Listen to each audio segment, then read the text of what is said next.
Good morning students. आज हम unit second western political thought में फर्स्ट टॉपिक करेंगे।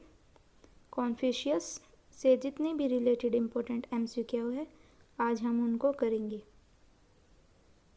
तो आज का हमारा टॉपिक है चाइनीज़ थिंकर कॉन्फ्यूशियस के बारे में। ओके, तो ये जो पिक्चर्स आपको दिखाई दे रही है ये हैं कॉन्फ्यूशियस। तो हमारा फर्स्ट क्वेश्चन होगा आज का, कॉन्फ्यूशियस का पूरा नाम क्या है? मार्तसे Kong, Kong physician, Kong Qiu Confucius, Kong ही। तो राइट आंसर होगा इसका option C, Kong Qiu Confucius. इन्हें कॉन्ग फूजी या मास्टर ऑफ कॉन्ग के नाम से भी जाना जाता है। नेक्स्ट क्वेश्चन, कॉन्फ्यूशियस का जन्म कब हुआ? 552 ईस्वी पूर्व, 551 ईस्वी पूर्व, 561 ईस्वी पूर्व, 571 ईस्वी पूर्व। तो राइट आंसर होगा 551 ईस्वी पूर्व। Option second is right. इनका जन्म हुआ 28 सितंबर को। कहाँ हुआ था? चाइना के स्टेट ऑफ लू में, जाओ किंगडम में इनका जन्म हुआ था। ओके, तो नेक्स्ट क्वेश्चन है, कॉन्फ्यूशियस का निधन कब हुआ? 479 ईस्वी पूर्व, 489 ईस्वी पूर्व, 469 ईस्वी पूर्व, 459 ईस्वी पूर्व। तो इनकी मृत्यु कब हुई थी? 479 ईस्वी पूर्व। First is right answer. तो इनका निधन कब हुआ था? 11 अप्रैल को। ओके, स्टेट ऑफ लू में ही इनका निधन हुआ था और at the age of 72 years. Okay, next question है, कॉन्फ्यूशियस ने नैतिक जीवन जीने के लिए कितने गुण बताए हैं? कॉन्फ्यूशियस ने नैतिकतापूर्ण जीवन जीने के लिए कुछ गुण बताए थे, तो उनकी संख्या कितनी है? 8, 7, 5। तो राइट आंसर होगा इसका 5। उन्होंने 5 मुख्य गुण बताए थे। ओके, तो उनको हम एक बार देख लेते हैं। ये 5 गुण हैं, ये इनके चाइनीज़ वर्ड हैं। तो पहला गुण है हित भावना। मनुष्य को हमेशा दूसरों का भला करना चाहिए। ठीक है, भलाई मनुष्य का क्या है? स्वाभाविक गुण है। ऐसा किसका मानना था? कॉन्फ्यूशियस का। दूसरा गुण है सही परंपराओं का पालन करना। थर्ड, न्यायप्रिय। मनुष्य को कैसा होना चाहिए? न्यायप्रिय होना चाहिए और उसे नियंत्रण ज्ञान की तलाश में लगे रहना चाहिए। ठीक है, ज्ञान प्राप्त करने की कोई उम्र सीमा नहीं होती। और 5वां इम्पोर्टेंट जो गुण बताया उन्होंने वो है ईमानदारी, या मनुष्य को ईमानदार होना चाहिए। ओके, नेक्स्ट क्वेश्चन है, कॉन्फ्यूशियस एक धर्म प्रचारक नहीं वरन एक डैश थे? राजनीतिज्ञ, समाजशास्त्री, दार्शनिक या सुधारक? तो कॉन्फ्यूशियस क्या थे? एक धर्म सुधारक थे। तो राइट आंसर हो जाएगा ऑप्शन 4। ओके, नेक्स्ट, कॉन्फ्यूशियस ने अपने शिष्य को किसका संदेश दिया? देखिए, कॉन्फ्यूशियस सुकरात की तरह थे, उनके जैसे धर्म गुरु थे। वो एक स्थान से दूसरे स्थान पर घूमते रहते थे और जो अपने विचार थे उनको प्रकट करते थे अपने डिसिपल्स में। ठीक है, तो इन्होंने 12 साल तक ट्रैवलिंग की थी। ठीक है, तो क्वेश्चन क्या है हमारा? कॉन्फ्यूशियस ने अपने शिष्य को किसका संदेश दिया? सत्य, अहिंसा, क्रांति, सत्य, प्रेम, न्याय, परोपकार, सत्य, अहिंसा। देखिए अहिंसा और क्रांति के बिल्कुल समर्थक नहीं थे, तो इसका राइट आंसर हो जाएगा सत्य, प्रेम और न्याय। ओके, नेक्स्ट क्वेश्चन है, थिंकिंग थ्रू कॉन्फ्यूशियस पुस्तक किसने लिखी? ऑप्शन है चार्ल्स चू, चेन पोकोंग, David L Hall, Stephen C Angle. तो ये पुस्तक किसके द्वारा लिखी गई है?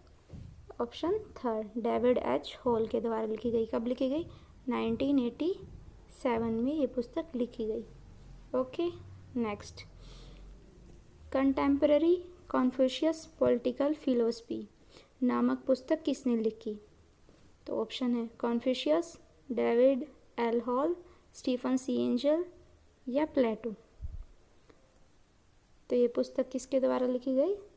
स्टीफन सी एंजल के द्वारा 2012 में लिखी गई है ये बुक। ओके, नेक्स्ट, कॉन्फ्यूशियस किस तत्व पर अधिक बल देते हैं? सबसे अधिक बल कॉन्फ्यूशियस ने किस तत्व पे दिया है?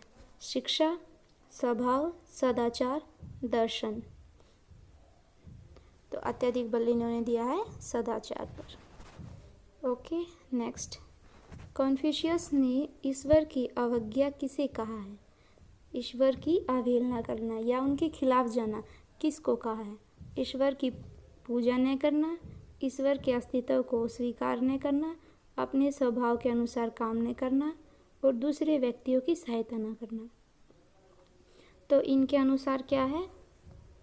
अपने स्वभाव के अनुसार काम न करना ही ईश्वर की अवहेलना या अवज्ञा करना है। ठीक है, नेक्स्ट क्वेश्चन, मानव चरित्र का निर्माण कविता द्वारा ही होता है और संगीत के द्वारा ही वह पूर्णता प्राप्त करता है। यह कथन किसने कहा? जो यह बात है किसके द्वारा कही गई है? प्लेटो, कॉन्फ्यूशियस, अरस्तु, हॉब्स। तो इसका राइट आंसर हो जाएगा कॉन्फ्यूशियस ने यह कहा था। नेक्स्ट है, किस भारतीय धार्मिक ग्रंथ से कॉन्फ्यूशियस के विचार मिलते जुलते हैं? मतलब कौन सा भारतीय धार्मिक ग्रंथ है जो कॉन्फ्यूशियस के विचारों से मेल खाता है? रामायण, गीता, महाभारत, कोई नहीं। तो इसका राइट आंसर होगा Gita. Okay, next, duke of Lu किसे कहा जाता है? प्लेटो, हॉब्स, कॉन्फ्यूशियस, अरस्तु। तो ड्यूक ऑफ लू किसे कहा जाता है? कॉन्फ्यूशियस को। इनका जन्म कहाँ हुआ था याद होगा आपको? स्टेट ऑफ लू में। ओके, नेक्स्ट, जो कार्य तुम अपने लिए करना पसंद नहीं करते वह दूसरों के साथ मत करो।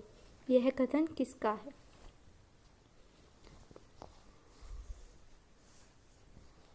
कॉन्फ्यूशियस, प्लेटो, रूसो, जॉन लॉक। तो इसका आंसर होगा कॉन्फ्यूशियस। ये थॉट कॉन्फ्यूशियस का इम्पोर्टेंट थॉट है। ओके, कॉन्फ्यूशियस के विचारों में किसकी झलक मिलती है? मतलब कॉन्फ्यूशियस के जो विचार है वो किससे मेल खाते हैं? किसकी तरह उन्होंने अपने विचार दिए हैं? Hobbes, Rousseau, Hegel, Bentham. तो इसका राइट आंसर हो जाएगा ऑप्शन नंबर थर्ड, हीगल। इनके विचार किससे मिलते जुलते हैं? हीगल से। नेक्स्ट, कॉन्फ्यूशियसवाद कब राजकीय धर्म बना? 4th AD, 2nd BCE, 10th AD, 16 BCE। तो जो कॉन्फ्यूशियसवाद है उसको राजकीय धर्म चाइना का कब बनाया गया था? 2nd BCE में। और ये कब तक रहा? 1905।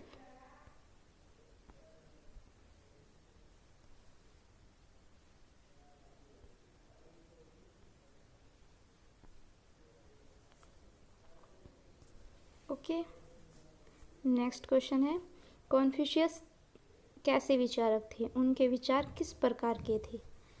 उदारवादी, समाजवादी, मानवतावादी या क्रांतिवादी? तो इसका राइट आंसर होगा ऑप्शन थर्ड, मानवतावादी।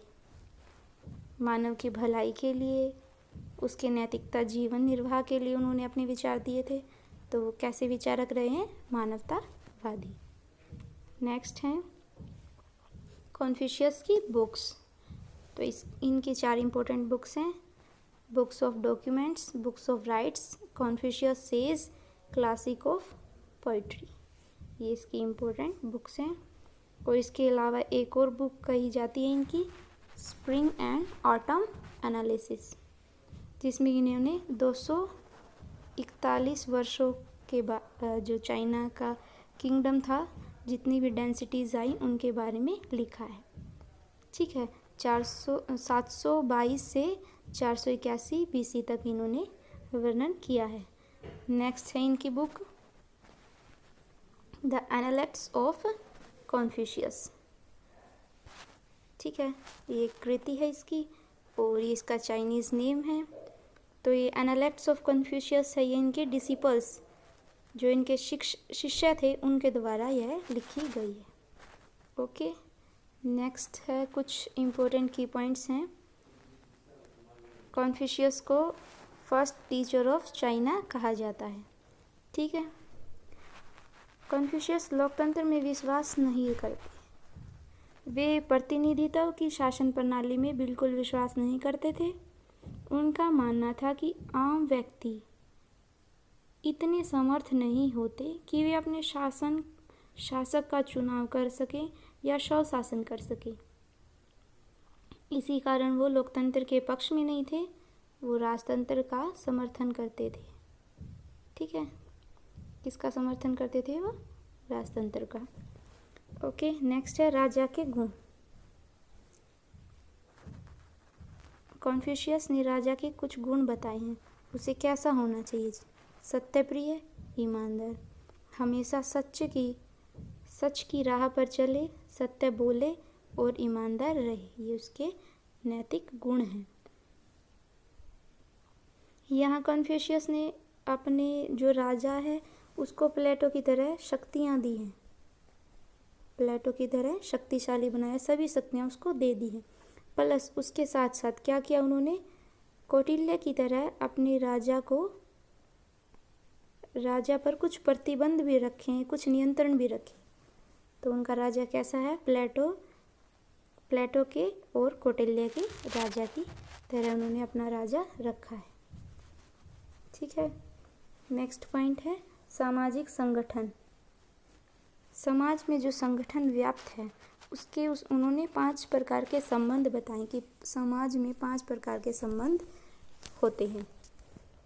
ठीक है, तो उनके बारे में हम जान लेते थोड़ा। शासन और शासक और शासित। पहला संबंध होगा शासक और शासित के बीच। दूसरा पिता और पुत्र के बीच। तीसरा होगा पत्नी और पति के बीच। और चौथा होगा ज्येष्ठ भ्राता और कनिष्ठ भाई, मतलब बड़े भाई और छोटे भाई के बीच। ठीक है, और 5वां जो होगा संबंध होगा इष्ट मित्र, जो घनिष्ठ मित्र होगा उनके बीच होगा। ठीक है, इन संबंधों का एक मेन मोटिव क्या है?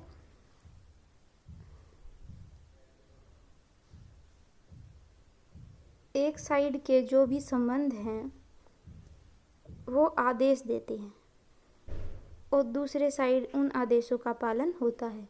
एक साइड से आदेश आते हैं, दूसरे साइड से आदेशों का पालन होता है।